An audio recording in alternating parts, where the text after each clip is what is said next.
অসমৰ বিভিন্ন প্ৰান্তৰ পৰা অহা শিল্পীসকল সাজু হৈছে এইসকল ভকত বৈষ্ণৱৰ সন্মুখত গুৰুজনাৰ অন্যতম সৃষ্টিৰাজিক তেওঁলোকে উপস্থাপন কৰিব। 6 বজাত সময় দিয়া আছিল, কিন্তু 6 বজাৰ এই অনুষ্ঠানটি পিছুৱাই পালেগৈ এতিয়া প্ৰায় 9:45। গতিকে যথেষ্ট সময় হৈছে। এইখিনি সময় দীঘলীয়া ভাষণ দিয়াৰ সময় নহয়। পিছফালে কণমানিসকল ৰৈ আছে, কোনো টোপনি আহিছে। গতিকে সেইসকল শিল্পীক আপোনালোকে চাব লাগিব। যদি অনুষ্ঠানটো একেবাৰে পুৱতি নিশালৈকে চলে, সন্মুখত যদি খালী আসন থাকে, সেইসকল শিল্পীয়ে তেওঁলোকৰ প্ৰদৰ্শন কৰি ভাল নাপাব। গতিকে ভকত বৈষ্ণৱসকলক মই অনুৰোধ জনাম, যি দিশে থিয় হৈ আছে সকলো অকণমান আমাৰ খালী হৈ থকা আসনসমূহ আপোনালোকে সেই আসনত বহি ইমান সুন্দৰ এটি অনুষ্ঠান আপোনালোকে অংশগ্ৰহণ কৰক। আৰু মঞ্চত যিসকলে পৰিৱেশন কৰিব কণমানি শিল্পী, তেখেতলোকক অকণমান সাহস যোগাওক। যিহেতু সকলো আহিছে যে শ্ৰীমন্ত শংকৰদেৱ সংঘৰ এই অনুষ্ঠানটি সফল কৰিব লাগে। গতিকে কথা ময়ো বেছি দীঘলীয়া নকৰোঁ। প্ৰতিগৰাকীয়ে গুৰুজনাৰ আদৰ্শত আছো, গুৰুজনাৰ নীতি আদৰ্শৰ কথা, এইসকল মোৰ গুৰু। গতিকে গুৰুসকলৰ সন্মুখত মই দীঘলীয়াকৈ ক'বলৈ আচলতে সেইখিনি মোৰ সাহস পোৱা নাই। হয়তো ভৱিষ্যতলৈ সেইখিনি সাহস মোৰ নহয়। মোৰ গুৰু পবিত্ৰপান বৰা ছাৰ আছে, যিগৰাকী গুৰুৰ ওচৰত প্ৰথমেই মই অংকীয়া নাটৰ অ আ ক খ শিকিছিলোঁ। ৰঞ্জিত বৰা ছাৰ আছে, প্ৰথমে কৃষ্ণ নৃত্য শিকিছিলোঁ বালি ছাৰৰ ওচৰত। গতিকে প্ৰতিগৰাকী গুৰু আছে, গুৰুৰ সন্মুখত শিষ্যই বৰ বেছি কথা ক'লে ভাল নেদেখায়। আৰু শ্ৰীমন্ত শংকৰদেৱ সংঘৰ মজিয়াত আমাক যি দায়িত্ব অৰ্পণ কৰা হৈছে, জ্যেষ্ঠসকলে আমাক সেই দায়িত্ব দিছে বুলিহে আমি একান্তভাৱে সেৱিকা হিচাপে সেয়া পালনহে কৰিছোঁ। কেৱল আপোনালোকক কোনো পৰামৰ্শ দিব পৰা, গুৰুজনাৰ সন্দৰ্ভত দীঘলীয়া ভাষণ দিব পৰা আমাৰ আচলতে এতিয়ালৈকে আমি তেনে পৰিপক্ক হৈ উঠা নাই। কিন্তু এটা কথা মই ক'ব বিচাৰিছোঁ যে অনুষ্ঠান আমাৰ আয়োজন হৈছে এইকেইটা দিন আমি সংবাদ মাধ্যমেও প্ৰচাৰ প্ৰসাৰ কৰিছোঁ। আপোনালোকক এটা অনুৰোধ জনাম যে জাকজমকতাৰ বিপৰীতে আধ্যাত্মিকতাক প্ৰাধান্য দি শ্ৰীমন্ত শংকৰদেৱ সংঘই যেনেকৈ অনুষ্ঠান আয়োজন কৰিছে, সেই শিপাডাল কিন্তু প্ৰতিগৰাকী ভকত বৈষ্ণৱে জীয়াই ৰাখিব লাগিব। আজিৰ পৰা বহু বছৰ আগত যেতিয়া অধিৱেশন আয়োজিত হৈছিল, আমি যেতিয়া কণমানি আছিলোঁ, শিবিৰৰ ফালে যেতিয়া আমি যাওঁ, তাত শুনিবলৈ পোৱা যায় নাগাৰাৰ নাম, তাত শুনিবলৈ পোৱা যায় খোল বাদ্য, তাত প্ৰতিগৰাকীয়ে নামৰ ধ্বনি শুনিবলৈ পোৱা যায়। কিন্তু এতিয়া ভকত বৈষ্ণৱৰ অকণমান এলাহ বাঢ়িছে। এতিয়া ক'ৰবাত আমি চুকে কোণেহে নাম আমি কোৱাৰ পিছত নাম ধৰিছে, কিন্তু সেই আধ্যাত্মিকতাৰ প্ৰভাৱবোৰ ক'ৰবাত কমি আহিছে, যাৰ বাবে মেলামুখীৰ বাবে অকণমান সেইফালে ভিৰটো বাঢ়িছে। কিন্তু ভকত বৈষ্ণৱে আমি যে আধ্যাত্মিক পৰিৱেশত আছো, আমি যে সেই গুৰুজনাৰ সৃষ্টিৰাজিক জীয়াই ৰাখিবলৈ প্ৰতিশ্ৰুতিবদ্ধ, আমি শ্ৰীমন্ত শংকৰদেৱ সংঘ যে একক আৰু অনন্য, এই কথাখিনিৰ বুকুত বান্ধি প্ৰতিগৰাকীয়ে কিন্তু অনুষ্ঠানত অংশগ্ৰহণ কৰিব লাগিব। মই সেইখিনি আপোনালোকক অনুৰোধ জনাম যে পূৰ্বৰ যিটো আধ্যাত্মিকতাৰ পৰিৱেশ আছিল, সেইটো প্ৰতিগৰাকীয়ে জীয়াই ৰাখিব লাগিব। শেষত মই ঈশ্বৰ ভগতিৰ, ঈশ্বৰ প্ৰাপ্তিৰ এটা কাহিনীৰে মই আজিৰ অনুষ্ঠানটি উদ্বোধন কৰিবলৈ আগবাঢ়িছোঁ। এটা কাহিনীটো হ'ল বৃন্দাবনৰ। বৃন্দাবনত এটি ব্ৰাহ্মণ পৰিয়াল। সেই ব্ৰাহ্মণ পৰিয়ালটিত 4জন সন্তান আছে। 4জন সন্তানৰ 3জন সন্তানেই খুব শিক্ষিত, পঢ়ি শুনি চাকৰি পালে। কিন্তু কনিষ্ঠ যিজন সন্তান আছিলে, তেওঁ আকৌ ঈশ্বৰৰ গুণানুকীৰ্তন কৰি থাকে। তেওঁ কেৱল মাত্ৰ এই গীতাখনকে বুকুত সাৱটি জীয়াই থাকে। তেওঁ ভাবে যে ঈশ্বৰৰ প্ৰতিটো বাণী, গীতাত কৈ যোৱা প্ৰতিটো কথা, ভগৱান শ্ৰীকৃষ্ণই অৰ্জুনক কোৱা প্ৰতিটো কথা আমাৰ মানৱ জীৱনৰ সৈতে প্ৰতিফলিত হৈছে প্ৰতি মুহূৰ্তত। গতিকে গীতাখন বুকুত সাৱটি সেই কনিষ্ঠগৰাকী থাকে। কিন্তু সময় পাৰ হ'ল, এই জ্যেষ্ঠ 3গৰাকীয়ে বিবাহ পাশত আবদ্ধ হ'ল। লাহে লাহে এনেকুৱা হ'ল পৰিৱেশটো, বিবাহ পাশত আবদ্ধ হোৱাৰ পাছত সেই 3গৰাকী যে জ্যেষ্ঠ আছিল, তেওঁলোকৰ পত্নী অৰ্থাৎ আইকেইগৰাকীয়ে ক'বলৈ আৰম্ভ কৰিলে, এতিয়া আপোনালোক 3গৰাকীৰতো চাকৰি আছে, আমাৰ যে সৰুজন ঘৰত আছে, যিজনে অকল শৰীৰ নাম কীৰ্তনহে কৰি থাকে, তেওঁ একো কাম বন নকৰে, তেওঁক আপোনালোকৰ টকাৰে আমি কিয়নো খুৱাব লাগে? আমি ঘৰৰ পৰা আঁতৰি যাওঁ বলক। সেই 3জনৰ মাজত সেইখিনি আলোচনা চলিল। তেওঁলোকে ভাবিলে যে আমি চাকৰি কৰিছোঁ, আমি চাকৰি নকৰাজনক, আমাৰ ঘৰখনত থকা সৰুগৰাকীকনো কিয় খুৱাই বুৱাই থাকোঁ? গতিকে আমি ঘৰৰ পৰা আঁতৰি যাম।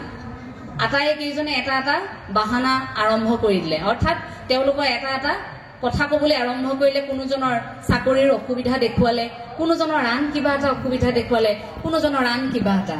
তেওঁলোক ঘৰখনৰ পৰা আঁতৰি গ'ল। আৰু তেওঁলোকে ভাবিলে যে এই সৰুজনেতো ঘৰখনত নাম কীৰ্তনহে কৰি থাকে, অকল গীতাখন লৈহে থাকে, গতিকে থাকক, কেনেকৈ কোন ভগৱানে তেওঁক ৰক্ষা কৰে কৰক, সেইবুলি তেওঁলোক আঁতৰি গ'ল। এতিয়া আঁতৰি গ'ল, ঘৰখনৰ কনিষ্ঠগৰাকী অকলশৰীয়া হৈ গৈছে, কিন্তু তেতিয়াও ঈশ্বৰৰ ওপৰত বিশ্বাস যে বিপদে আপদে সেই ভগৱন্তই ৰক্ষা কৰিব। কিন্তু ভগৱন্ত ৰক্ষা কৰিব বুলি ভাবি থাকোঁতে থাকোঁতে লাহে লাহে তলি উদং হৈ আহিছে। ঘৰখনত ৰান্ধিবলৈ একো এটা নাই, আইগৰাকীৰ কথা বতৰা লাহে লাহে বেয়া হ'বলৈ আৰম্ভ কৰিছে। আইগৰাকীয়ে বাপগৰাকীক খুচি আছে যে আপোনাকতো আপোনাৰ ককাইদেউহঁতে এৰি থৈ গ'লেই, আপুনি ঘৰখন এতিয়া কেনেকৈ চলাব? কেৱল নাম লৈয়ে ঘৰখন চলাম বুলি ভাবিছেনে? মই কিন্তু সেইখিনি কৰিব নোৱাৰোঁ, আপুনি কিবা এটা কৰক।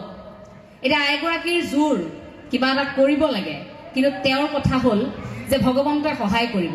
এই যে গীতাৰ ৯ম অধ্যায়ত থকা ২২ নম্বৰ শ্লোকত আছিল সেই কথাষাৰ যে ভগৱন্তই ভকতিৰ মাৰ্গত থকা প্ৰতিগৰাকীৰ ভকতৰ হৃদয়ত থাকিব, যে তোমাৰ যিখিনি আছে সেইখিনি ৰক্ষণাবেক্ষণ কৰা দায়িত্ব মোৰ, তাক তুমি মাত্ৰ পালন কৰা। গতিকে ঈশ্বৰ এদিন হ'লেও আমাৰ সেই বিপদৰ সময়ত আহিব, এই কথাষাৰকে বুকুত বান্ধি তেওঁ আছিল। কিন্তু আইগৰাকীয়ে যেতিয়া সেই কথাবোৰ ক'লে মানুহজনেও ভাবিলে যে গীতাৰ কথাবোৰ মিছা নেকি? আমি যে ইমান কৃষ্ণ কৃষ্ণ কৈ থাকোঁ, আমি ভাবোঁ যে ভগৱন্ত আহিব, কিন্তু ভগৱন্ত সঁচাকৈতো নামি নাহে। গতিকে ভাবিলে কথাষাৰ হয়তো মিছাই নেকি, মই ইমান দিন এনেই গীতাৰ মনোবিজ্ঞানক স্বীকাৰ কৰিলোঁ। আৰু সেই বুলি ভাবি ৰঙা এটা কলমেৰে সেই শাৰীকেইটা কাটি দিলে। ৰঙা এটা কলমেৰে সেই শাৰীকেইটা কাটি তাতে সেইখন পুথি ৰাখি তেওঁ ঘৰৰ পৰা ওলাই গ'ল। এতিয়া ওলাইতো গ'ল, অহা নাই ঘৰলৈ উভতি। ঠিক তেনে সময়তেই সন্ধিয়া পৰত এগৰাকী যুৱক আহিছে, খুব সুদৰ্শন এগৰাকী যুৱক। যুৱকগৰাকী পদূলিমুখত ৰৈ আছে। আইগৰাকী সিফালৰ পৰা ওলাই আহিছে বোলে কওকচোন। তেতিয়া যুৱকগৰাকীয়ে কৈছে, যুৱকগৰাকীৰ ওঠেৰে তেজ ওলাই আছে। সুধিছে যে আপোনাৰ মোৰ গুৰুদেৱে আপোনালৈ দিবলৈ কিছু সামগ্ৰী দি পঠিয়াইছে। এতিয়া আইগৰাকীয়ে ভাবিছে গুৰুদেৱ বুলি কৈছে, আমাৰ এওঁৰ কথাই কৈছে নেকি? তাৰপিছত সুধিছে বোলে কাৰ কথা কৈছে? আপোনাৰ স্বামীৰ কথাই কৈছোঁ, গুৰুদেৱে মোক এইখিনি আপোনাক দিবলৈ কৈছে। তেতিয়া কৈছে মোৰ স্বামীয়ে কাকোতো শিষ্যত্ব প্ৰদান কৰা নাই, কাকো শিক্ষা দান কৰা নাই, গতিকে গুৰু কেনেকৈ হ'ল? তেওঁ আচৰিত হৈছে। কিন্তু যুৱকজনে নামানে। তেওঁ এখন বাহনত সামগ্ৰী ভৰ্তি কৰি আনিছে, কেইবাদিন উদয়ৰ পৰাই খাব পৰাকৈ সামগ্ৰী তেওঁৰ লগত আছে, খাদ্য সামগ্ৰী। বোলে নহয়, মই আপোনাক সামগ্ৰীখিনি দিবই লাগিব। সামগ্ৰীখিনি নিদিয়াৰ বাবে, প্ৰথমে মই দিবলৈ অমান্তি হোৱাৰ বাবে তেখেতে মোক প্ৰহাৰ কৰিছে। চাওকচোন, মোৰ উঠ ফাটি তেজ ওলাই গৈছে। আইগৰাকীটো আচৰিত হৈছে, আৰে মোৰ মানুহজনেতো এনেকুৱা কাম কেতিয়াও নকৰে, মই খং কৰি পঠিয়াইছোঁ, কিন্তু তেনেকুৱা কামটো নকৰে। তথাপিও তেওঁ কথাষাৰ অকণমান সময়ৰ বাবে বিশ্বাস কৰি সেই সামগ্ৰীখিনি ৰাখি থলে ঘৰত। ৰাখি থলে যুৱকজন সেই ঠাইৰ পৰা গুচি গ'ল। সন্ধিয়াৰ সময়ত ভয়ে ভয়ে তেওঁ ঘৰ সোমাইছে। ঘৰ সোমাই দেখিছে যে ঘৰত দেখোন সামগ্ৰী ভৰ্তি হৈ আছে। ভৰ্তি হৈ থকা দেখি আইগৰাকীক সুধিছে বোলে এইখিনি কোনে দিলে? তেওঁ কৈছে কিয়, আপুনি যে আপোনাৰ শিষ্যজনক পঠিয়াইছিল সেই নহয়, আপুনি বাৰু এনেকৈ মাৰধৰ কৰিব লাগেনে ল'ৰাজনৰ তেজ ওলাই যোৱাকৈ? তেওঁতো আচৰিত হৈছে, মইতো কাকো প্ৰহাৰ কৰা নাই। কি কথা কয় আপুনি? আপুনি প্ৰহাৰ কৰিছে, তেওঁ মোক আহি কৈছে নহয়। আৰু আপুনি বাৰু ইমান সৰু কথা এটাতে তেওঁক প্ৰহাৰ কৰিব লাগেনে? মই কিন্তু সামগ্ৰীখিনি ৰাখিলোঁ। লগে লগে সেই মানুহজন দৌৰি গৈছে। সেই যে গীতাখন তাত থৈছিল, গীতাখন উলিয়াই আনিছে। উলিয়াই আনি যেতিয়া আইগৰাকীয়ে কৈছে যে যুৱকজনৰ ওঠেৰে তেজ ওলাই আছে, লগে লগে তেওঁ চাইছে গীতাখন উলিয়াই, সেই যে বাক্যকেইটাত ৰঙা কলমেৰে যে আগ দি থৈছিল, তেওঁ বুজিবলৈ বাকী নাথাকিল যে ভগৱন্তৰ সেয়া এক ৰূপ আছিল। আৰু সেই ৰঙা কলমৰ চিয়াহীবোৰ, সেই দাগবোৰ সেই যুৱকগৰাকীৰ তেজ হৈ নিগৰিছিল দুই ওঠত। সেই কথাষাৰ বুজি তেওঁ অন্তৰাত্মা কান্দি উঠিল, কেৱল চকুলো ওলাইছে। আৰু লগে লগে আহি সেই বগা আকৌ দাগেৰে ৰঙা দাগবোৰ মচিবলৈ চেষ্টা কৰিছে, মচিছে। আৰু ঈশ্বৰৰ ওচৰত আকৌ এবাৰ কৈছে যে প্ৰভু, মোৰ ভুল হৈ গ'ল। এই অকণমান সময় তুমি নাহোঁতে, তোমাৰ কথা অনুভৱ কৰিব নোৱাৰোঁতে মোৰ এনেকুৱা লাগিছিল যে তুমি নাই। মোৰ এনেকুৱা লাগিছিল যে তুমি কোৱা কথাবোৰ মিছা। তুমি কৈ থৈ গৈছা যে বিপদে আপদে ভকতৰ হৃদয়ত তুমি থাকিবা। মোৰ এনেকুৱা লাগিছিল আইগৰাকীয়ে মোক কওঁতে যে তুমি সঁচাকৈ নাহিবা নেকি, সেইবাবেই মই এনে কাম কৰিছিলোঁ। আচৰিত হৈ সেইদিনা যেতিয়া ভগৱন্তৰ উপস্থিতি তেওঁ পালে, জীৱনটো ধন্য হ'ল বুলি ভাবিলে। কথাখিনি কাল্পনিক যদিও এই কথাষাৰ আপোনাৰ মোৰ জীৱনত প্ৰতিদিনেই হৈ আছে। ঈশ্বৰৰ অৱস্থিতি তেনেকৈ আপুনি মই বুজিবলৈ তেনে সুযোগ ভগৱন্তই আপোনাক মোক প্ৰতিদিনেই দিছে। আৰু সেই ভগৱন্তক বুজিবৰ বাবে এটা মন যে আমাক লাগে, সেই মনটোৰ সৈতে সংপৃক্ত হৈ থাকিবৰ বাবে এখন মঞ্চ যে আমাক লাগে, সেই মঞ্চখন সাজু কৰি দিলে জগতগুৰু শ্ৰীমন্ত শংকৰদেৱ গুৰুজনাই। আৰু সেই গুৰুজনাকে বুকুত সাৱটি গুৰুজনাকে প্ৰচাৰ প্ৰসাৰ কৰাৰ উদ্দেশ্যে এই শ্ৰীমন্ত শংকৰদেৱ সংঘ, যে শ্ৰীমন্ত শংকৰদেৱ সংঘই এক ঈশ্বৰবাদৰ কথা কয়, যে শ্ৰীমন্ত শংকৰদেৱ সংঘই এক শৰণ হৰিনাম ধৰ্মৰ প্ৰচাৰ প্ৰসাৰৰ কথা কয়। গতিকে শ্ৰীমন্ত শংকৰদেৱ গুৰুজনাৰ সেই সৃষ্টিৰাজিক কোনো বিকৃত উপস্থাপন নোহোৱাকৈ শুদ্ধ ৰূপত উপস্থাপন কৰিবলৈ প্ৰতিশ্ৰুতিবদ্ধ হৈ শ্ৰীমন্ত শংকৰদেৱ সংঘই প্ৰতি বছৰে দুটাকৈ প্ৰশিক্ষণৰ আয়োজন কৰে, কৰ্মশালাৰ আয়োজন কৰে, মূলৰ পৰ্যায়ত, জিলাৰ পৰ্যায়ত, আঞ্চলিক পৰ্যায়ত, প্ৰাথমিক পৰ্যায়ত, য'ত বিভিন্ন প্ৰান্তৰ পৰা কোনো জাতি জনগোষ্ঠীৰ ভেদাভেদ নথকাকৈ, কোনো ধৰ্মৰ ভেদাভেদ নথকাকৈ প্ৰতিগৰাকীয়ে অংশগ্ৰহণ কৰিব পাৰে। সেই সুযোগ শ্ৰীমন্ত শংকৰদেৱ সংঘই দিছে।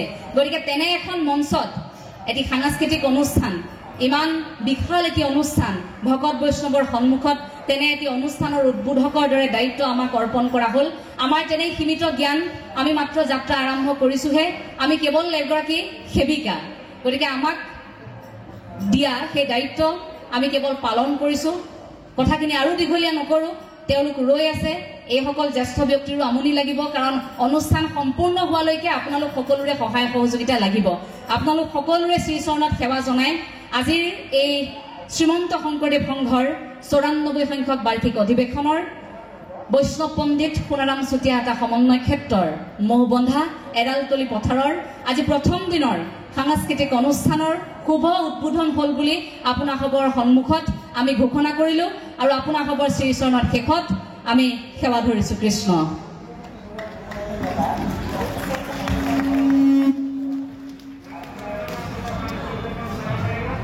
জয় জগতগুৰু শ্ৰীমন্ত শংকৰদেৱৰ, জয় জগতগুৰু শ্ৰীমন্ত শংকৰদেৱৰ, জয় জগতগুৰু শ্ৰীমন্ত শংকৰদেৱৰ, জয় শ্ৰীমন্ত শংকৰদেৱ সংঘৰ, জয় শ্ৰীমন্ত শংকৰদেৱ সংঘৰ, জয় শ্ৰীমন্ত শংকৰদেৱ সংঘৰ। কৃষ্ণ। প্ৰতিগৰাকী ভকত বৈষ্ণৱ কুশলে থাকক আৰু প্ৰতিখন অধিৱেশন সফল হওক। কৃষ্ণ।